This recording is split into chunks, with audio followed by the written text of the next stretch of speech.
L'homme regarde à ce qui frappe la vue, ce qui plaît aux yeux, réjouit le cœur, la conscience du cœur. Et cette femme, elle est consciente de ça. Il y a plein de femmes partout dans le monde, y compris en Afrique, ici, je suis toujours en Côte d'Ivoire. Elles vont s'habiller, vont mettre les vernis. Ce n'est pas interdit de se maquiller, ce n'est pas interdit de mettre des vernis. Mais il ne faut pas mettre des faux cheveux, des tissages. Ça, vos faux passeurs ne vous le diront pas. La plupart, ils ne veulent pas vous le dire. Parce que si vous le dites, vous allez quitter de là-bas, donc ils vont perdre l'argent que vous leur donnez constamment. Hein? Ils vont payer ça à la dîme, ainsi de suite. Et eux, ce n'est pas la qualité qui les intéresse, c'est la quantité de personnes pour pouvoir s'enrichir. Donc, elles sont là, et les faux pasteurs, ils sont là, ils ne réfléchissent même pas. Ils vont venir, il y a une femme va venir, va dire, ah, pasteur, je suis malade, ah, pasteur, j'ai besoin de la bénédiction, pasteur, je cherche le mariage, pasteur, j'ai envie de me marier, pasteur, je veux un enfant. Le soir disant, pasteur, il prend ses mains souillées, il pose sur la tête de la femme, il pose sur la perruque, sur les faux cheveux.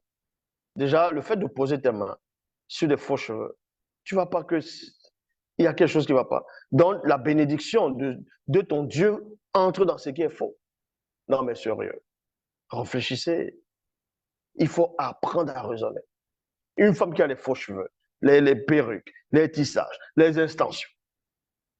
Tu poses tes mains là. Tu dis, ah bah, shabalaba. Oh papa, oh papa, oh papa reçoit. Oh papa, je te... Non, mais sérieux. Parce que la bénédiction entre dans ce qui est faux. Les faux cheveux.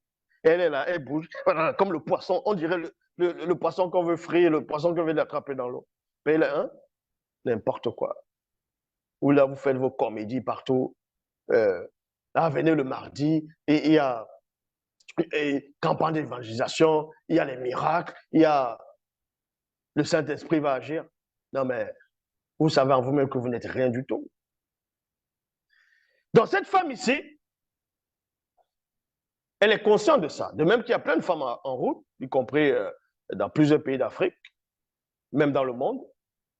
Au moment où elle va sortir, qu'elle va aller en boîte de nuit, qu'elle va aller dans un maquis, qu'elle va aller dehors, la manière dont elle va se pomponner, comme ça, elle coupe le souffle. Elle peut rester des heures devant le miroir. Tu te dis, mais qu'est-ce qu'elle trouve dans ce miroir-là? Elle va rester des heures. Après, le sac doit correspondre avec telle chaussure, avec ça, avec ça. Comme ça, quand elle va marcher, il y aura telle démarche. Vous allez avoir, elle va marcher normalement. Dès qu'elle voit les hommes, boum, sa démarche change. Oh, chaud. Ah, bah, lève la tête. Oh, ah, ah. La séduction partout. Donc, cette femme était consciente de cela. Donc, elle va s'approcher avec assurance devant ce jeune homme dépourvu de sens.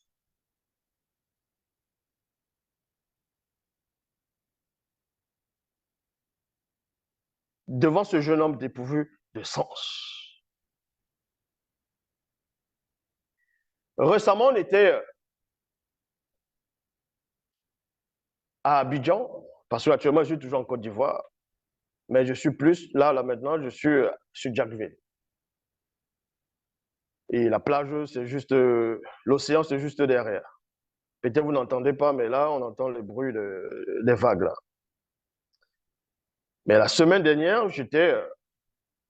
l'autre semaine, on était sur Abidjan, parce qu'on fait un peu des tours, des navettes, on visite. On était sur Abidjan, on est monté, on était dans la voiture. Le chauffeur qui est là, à un moment donné, on est en train de parler. On sortait du sport, on était allé dans la salle de sport, on faisait le sport, on revient. Le chauffeur vient nous récupérer. Et en cours de route, on commence à parler. Le chauffeur, il dit, on est entré dans les quartiers résidentiels. Le chauffeur, par rapport à la voiture qui était là, cette voiture, il dit, cette voiture, elle est bien pour utiliser ces genres de voiture pour aller tromper sa femme. Voilà ce que le chauffeur, il dit. Mot pour mot. Il dit, en gros, la voiture où on était, dans cette voiture, il dit, ça c'est une voiture qu'on peut utiliser qui est bien d'aller tromper sa femme. Et là, dans la voiture, on dit, mais on a compris ce qu'il dit. On lui dit, mais en gros,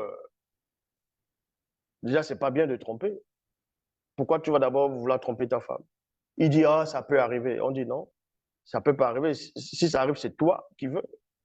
Donc, c'est pour vous dire que la mentalité des gens, dehors, vous voyez des gens dehors, des pères de famille, vous ne savez pas comment, ce qui se passe dans les cerveaux. C'est des gens qui sont tous infectés, possédés. Et c'est les mêmes personnes qui vont dire, Jésus, Jésus, fire, fire, blood, le sang de l'agneau, le sang de l'agneau. N'importe quoi. Donc, vous dites ici, il passait dans la rue, près des manguiers où se tenait une de ces femmes sans mêler, avançait à nage qui se dirigeait lentement, c'est-à-dire lentement vers ses manguiers. C'était pendant la soirée au milieu de la nuit et de l'obscurité à la pleine lune. Voici que la femme sans mêler vient à sa rencontre, vêtue de vêtements provoquants et la ruse au cœur. Elle était bouleversante, virgule, déchaînée, sans aucune honte. Elle était satisfaite parce qu'elle savait ce qu'elle devait non seulement réaliser ses pulsions, et aussi accomplir sa mission. Il y a beaucoup de femmes que vous voyez dehors, là, elles sont en mission. Il y a beaucoup de femmes que vous voyez là sont en mission.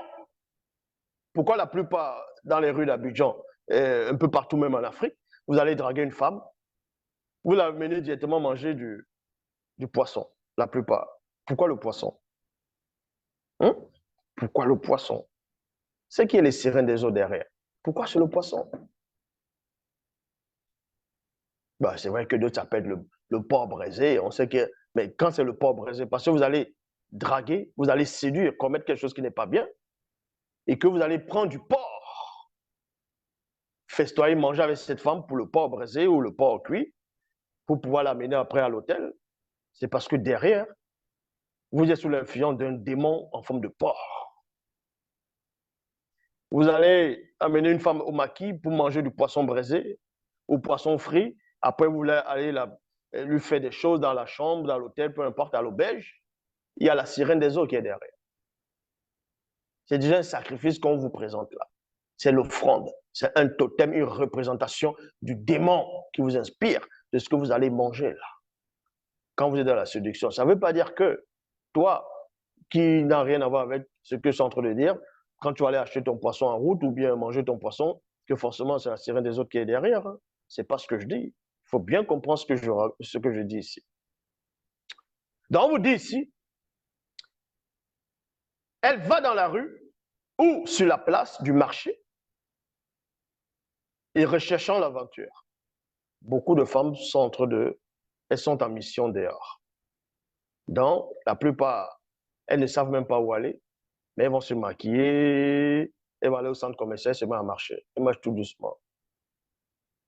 Elle est là, elle prend son téléphone, elle joue l'intéressante, elle regarde. Enfin, en regardant, elle examine les hommes. Tu es là, non, non.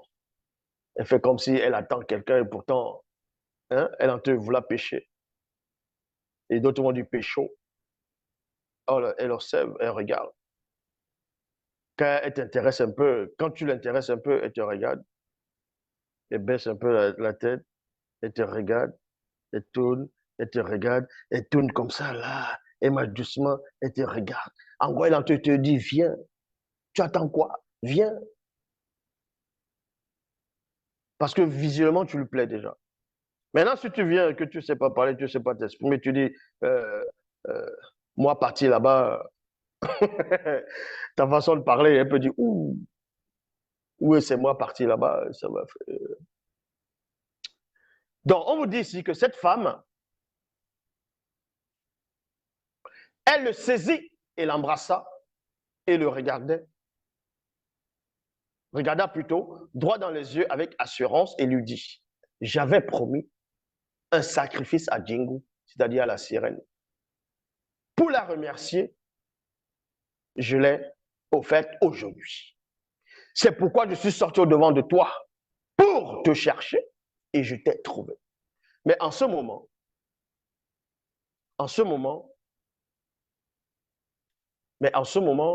le jeune homme, il n'est pas conscient de ça.